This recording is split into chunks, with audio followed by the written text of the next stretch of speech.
Good morning or afternoon, everybody. I'm LG, founder of the First Mint, and this is the third and final day of First Mint Fest, our first ever big event, and definitely not our last because the last 3 days or the last 2 days have been an absolute blast. Everybody who's joined this community has been part of the Discord, watching the streams, writing in the chats, getting the POAPs, all that. You guys have been awesome.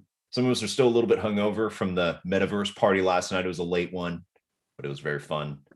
Today, we have an incredible final day lineup of speakers, panels, and even an award show just for you guys, as well as 5 different POAPs for you to claim before the mega raffle tonight. Next up, I want to introduce a project that I absolutely love, a company I absolutely love with a great founder and a great team who has helped us power most of this festival. If you've been claiming the POAPs, you've definitely learned the name Collab.Land. Now you get to hear directly from the founder, James Young, as well as our festival ambassador, well-known community member in Top Shot NFTs, Scaly Nelson. I'll see you guys later today. Scaly, over to you. All right, thanks, Luke. Next, we have James Young here. I'm really excited to hear his presentation. He's going to be talking about DAOs mostly. He's the CEO of Abridged, and they created Collab.Land, which some of you may know from using Discord servers. It's kind of all over the place now. You can't really go a day without using it if you're using Discord and using NFTs. And a DAO, just to remind everyone, is a decentralized autonomous organization. And we'll get into that in just a bit. So here's James. All right. Thanks, Scaly. Again, my name is James Young, CEO of Abridged. We make Collab.Land. And today I'm going to be talking about unlocking the power of crypto and what you can see right now with NFTs and the future of where this can go. So today I'm going to be focusing on DAOs. So Scaly presented the definition. A DAO is a decentralized autonomous organization. And my first foray into Ethereum, into crypto really, was looking at the DAO. And the DAO, to provide some historical context, it launched, I believe, actually 5 years ago, so 2016, around this time, actually, I think the end of July. I have to check Wikipedia, but what fascinated me about the original, the DAO, was that it was the largest and quickest crowdfund ever at the time. So there was a bug that ruined the experiment. It's called a reentrancy bug, and that actually was, from a technical perspective, what led me down this rabbit hole of crypto. But the DAO was able to, at that time, pull together around $20 million worth of ETH. And I believe ETH at that time in 2016 was around $12. And so it was really fascinating to me because at the heart of crypto, the thesis is that it helps reduce coordination. So you can actually buy and sell items like NFTs online and participate in this shared experience with strangers on the internet. And the DAO was a way to be able to collectively come together, pull your capital together.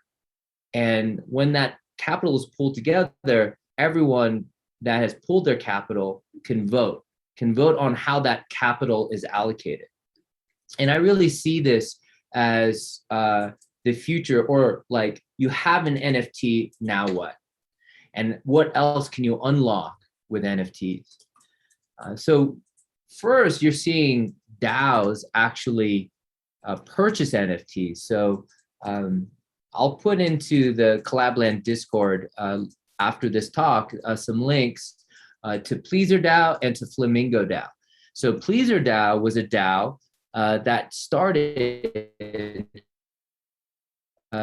just by friends and decided to purchase an NFT.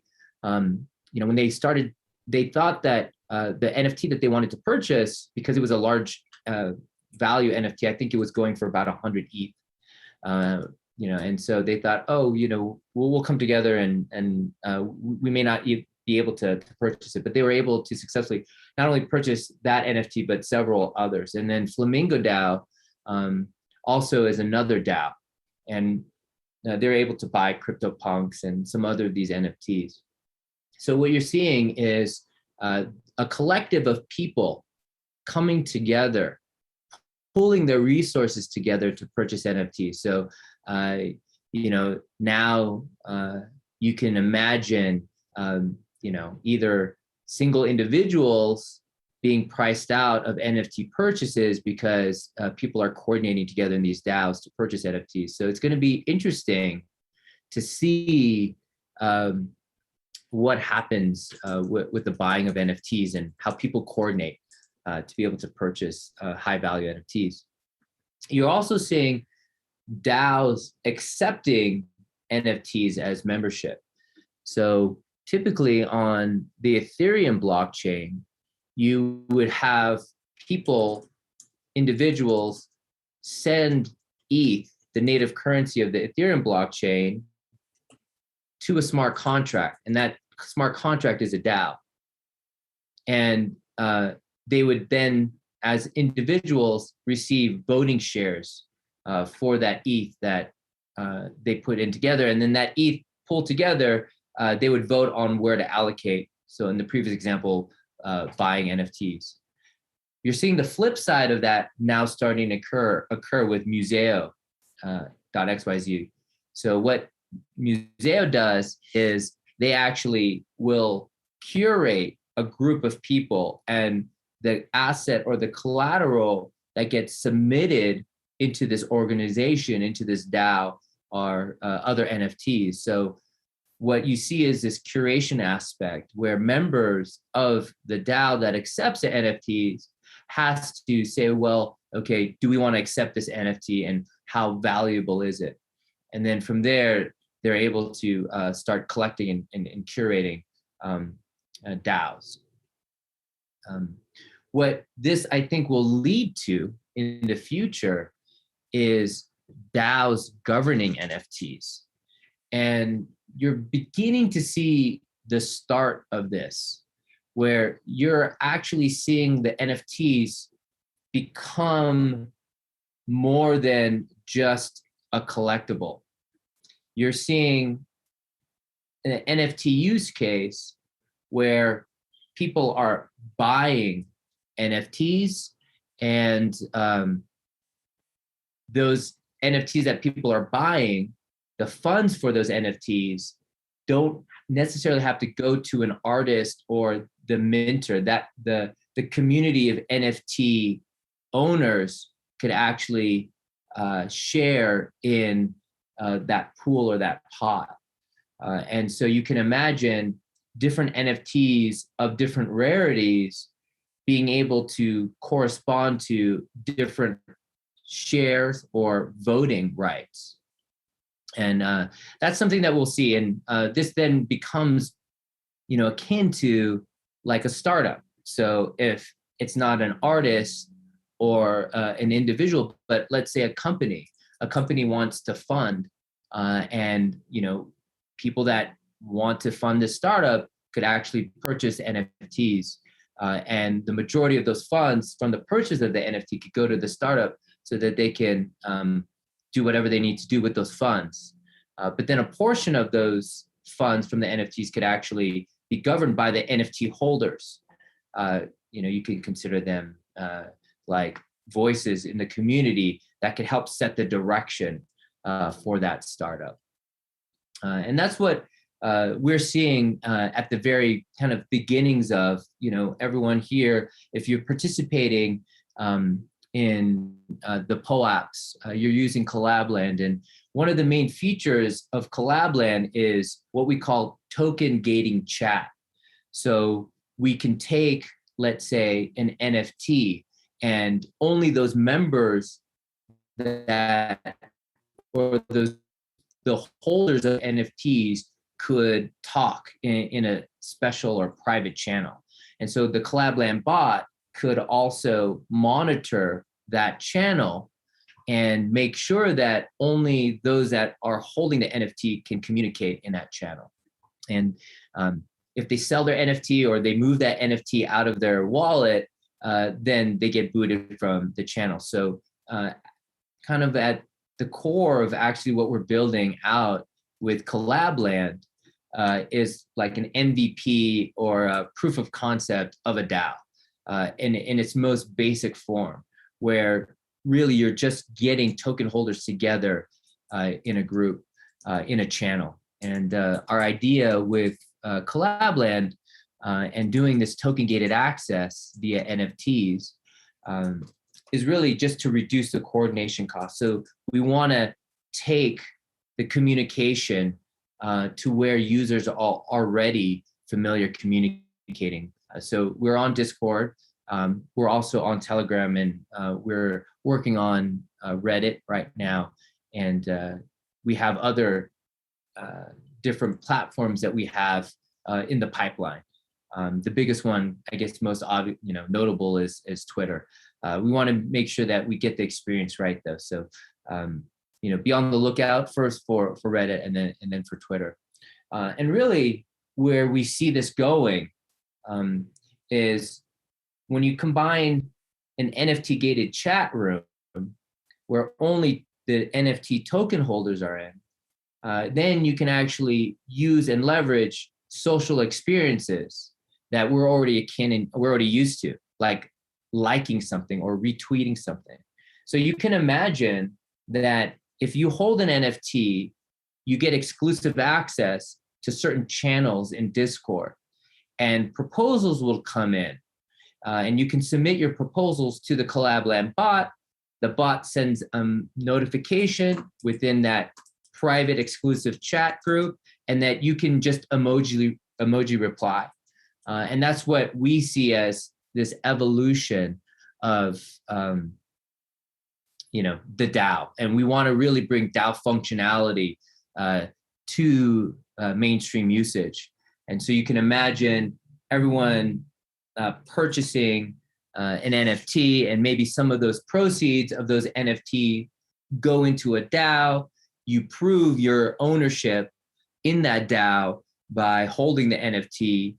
You're able to go into a private Discord channel, and then proposals will come through, and people that are holding the NFT can then emoji reply up or down to see if the funds in that DAO should be allocated to those proposals. And so we think that's kind of the next step when it comes to what else can you do with NFTs.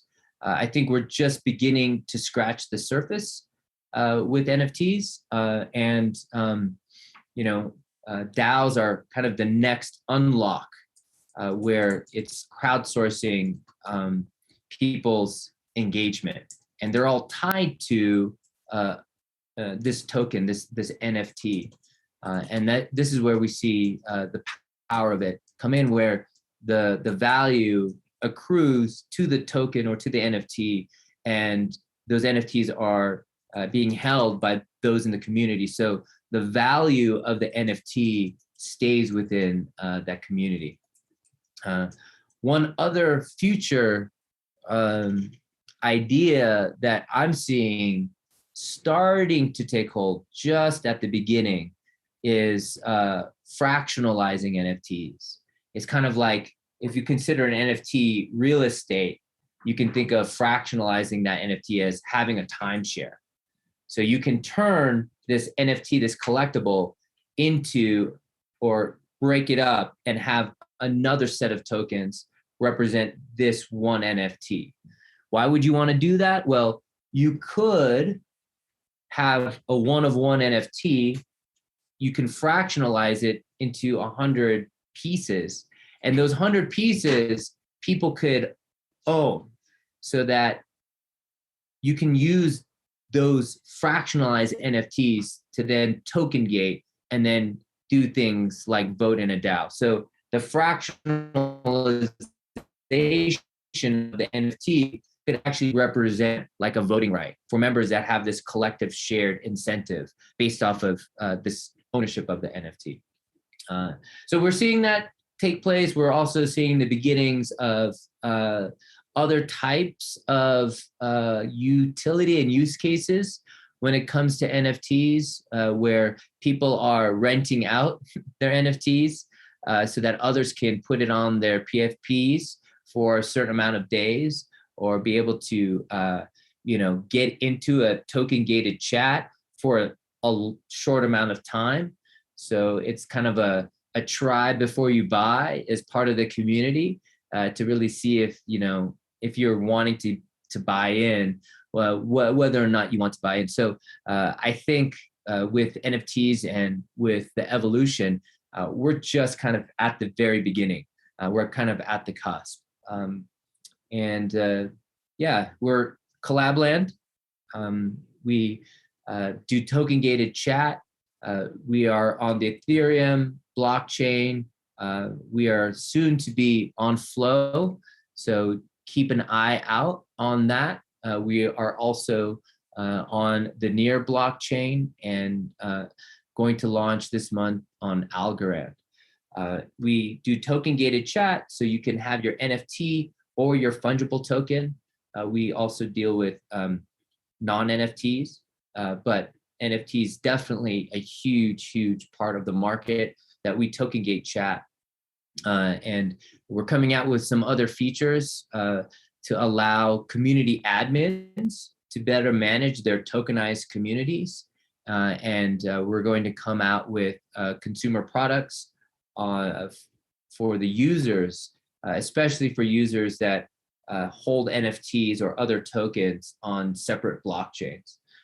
So look out for that. And that's my presentation for you all. Wanted to give everyone here just a small glimpse into what tokens can do, or NFTs and DAOs can do, and how we're just at the very cusp of coordination through crypto. So James, I had a couple of questions. This is super cool. You mentioned Twitter, and my mind kind of went a little crazy there, thinking how this could possibly work. I mean, would you see, for example, my CryptoPunk is my avatar on Twitter, but there's kind of been an issue in the past where how do you verify that? I mean, obviously you could go look at my account and figure it out eventually, but that isn't very easy to do immediately. I almost envision like a little check mark of some kind that's verified your PFP, or something like that, that's related to your crypto wallet. Yes. Yeah, I think that that's something that we're definitely going to be working on, because the use case here is, and this is where NFTs are really interesting, right? Where they're like a form, I don't want to go down the rabbit hole of identity or reputation, but that's what they're starting to become like, and you want to be able to verify that. And so, yeah, with our Twitter integration, we're definitely going to be able to, have this be Collab.Land verified, or whatever. I don't even know if we'll brand it Collab.Land, but some verification so that it's easy to check. And then on top of that, you could actually then provide a way for users to be able to post and just make sure that those in the community of those tokens are posting to Twitter through the Twitter bot API. So the Twitter bot for Collab.Land would correlate other Twitter users that are replying or retweeting or liking, would gate that. So maybe only those within the, let's say NBA Top Shot, even let's say, just the fans of a certain team. So if I hold a Top Shot for the Warriors, for example, then I can reply to certain tweets that are marked for those that are part of the Warrior token community on NBA Top Shot. And that's just the beginning. We can actually then track tweets and retweets, and you can imagine a reward incentive where, based off of some incentive like retweeting or liking, you can airdrop other NFTs or other tokens to those users. So it's really early days for this kind of mix of Web 2, what I'll call Web 2 when it comes to, Reddit, Twitter, Discord, Telegram, and Web3 when it comes to specifically NFTs and DAOs. And what does that future look like when you kind of combine the two? So you have a generation of habits like liking and retweeting and sharing and following, and you mix that in with something of value, right? So instead of thinking of it as, let's create a whole new brand new social network in Web3, where it's just, you have to own crypto to do it. Is there an experimentation? Is there a gray space in between as we are learning to adapt, to crypto itself? 1 second, my battery's gonna die. Okay, there we go. And so, yeah, I don't think we know what the future is going to hold here. If I were to, let's say, time travel, and I go back 10 years and I show you this phone that I have, and you're like, oh yeah, this is great. It's the internet in your pocket. This like touch interface is great. And I say, no, that's not the point of this. The point of this is that it's going to legitimize hitchhiking or crashing at someone's house. You're going to be able to monetize that. Those type of things, you cannot really connect the dots moving forward. And we don't know what the dots will connect when it comes to the future of NFTs and with DAOs. So what we want to do is just create this petri dish. So instead of recreating and like reimagining from scratch what this Web3 world will look like, we want to blend it together with what we already have. There are billions of people on the internet, social. So, I think that's why I'm so excited to see and be part of the First Mint and this conference, because I think it's really about blending the two experiences. And I think, kudos to Flo and NBA Top Shot when it comes to really making crypto accessible. And this is just the beginning, just the first unlock that we have here as we figure out collectively together what this future looks like. And what's super interesting for me is this approach where, we start out with like collectibles like NBA Top Shot, because, it turns investing into a form of entertainment. And I think, we'll see more of this. I think that with crypto, a lot of people think of it as, finance. But I think that a lot of crypto, especially when you think of it in the light of NBA Top Shot, and then if you were to combine, some organizational features like a DAO, I don't see crypto competing necessarily against banks. I see crypto competing against Netflix, Hulu's, the HBO Maxes of the world, because now you can actually be part of the entertainment. You are interacting directly with the media, with the product there. And I think you'll see more blends of this. And I'm really excited to see how, specifically like NBA Top Shot, what gets unlocked. We'll, hopefully one day soon be able to help potentially manage even the NBA Top Shot Discord and see what kind of new interactions can occur by, having the Warriors, NBA Top Shot, and being able to, need that exclusive Warriors Top Shot in order to, be part of the Discord AMA with Steph Curry or something like that. And I think those type of interactions are just around the corner here. That is so cool. One other thing I was thinking about, kind of related to what you were just saying, is how would this fit into the metaverse? For example, the Crypto Voxels party that was last night, I could see where you have your avatar verified and you can actually wear it then, or you have a motorcycle that only you can drive if it's been verified that you own it, or kind of endless possibilities there. Yeah, I haven't talked about this, but this is a topic of research.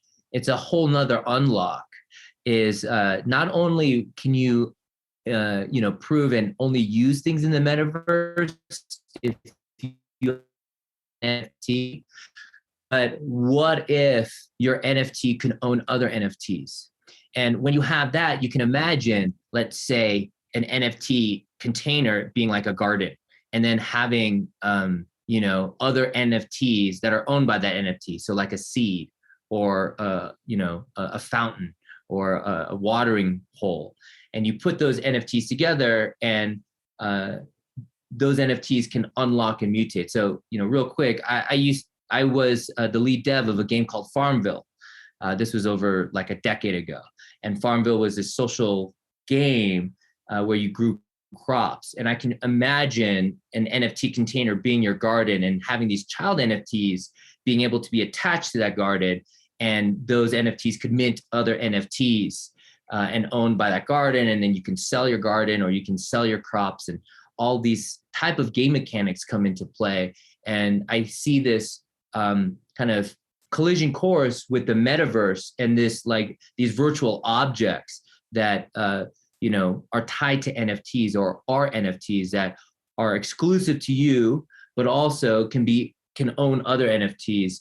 And you can just imagine the crafting and all of the game mechanics that get unlocked there with the sensory experience of the metaverse. So, I think that probably is a few years away, but it's going to be one of those things where you're not going to see it, and then suddenly, just like NFTs, everyone is talking about them. So I think there's a long kind of future and a lot of experimentation when it comes to NFTs. We have just barely scratched the surface.